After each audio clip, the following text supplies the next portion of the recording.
Perhaps the hardest thing is not working too much. Perhaps it is not knowing how to rest. Have you ever finally had a moment with nothing to do and yet you could not relax? Or sat down to rest only to feel restless, guilty, or like you should be doing something else? Perhaps you do not dislike rest. Perhaps your body simply does not trust stillness. When childhood was unpredictable, the nervous system learned that staying alert was safer than slowing down. If love had to be earned, you learned to keep producing. If home felt unpredictable, you learned to keep watching.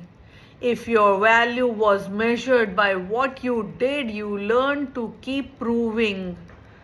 After a while, busyness stopped being a habit. It became your safe place. You did not just fill your days. You filled every moment that might have asked you to feel. Because when life becomes quiet, the emotions you have been outrunning can finally catch up. Sometimes it is not the silence you fear. It is what the silence might reveal. The moment you stop doing, you may begin to feel the loneliness you kept postponing, the grief you never had time to mourn, the exhaustion you kept pushing past. So, movement became more than productivity. It became a way to stay ahead of your own pain.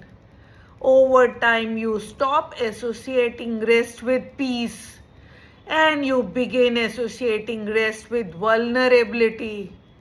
This is why most people can't sit without reaching for their phone, can't watch a sunset without thinking about tomorrow, can't enjoy a holiday without feeling they should be doing something, not because they do not want rest, but because rest feels unfamiliar, and what feels unfamiliar can feel unsafe.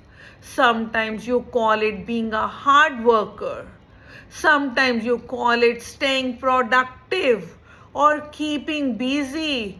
But deep inside, your body is asking a question it has asked for years. If I stop moving, will I still be safe?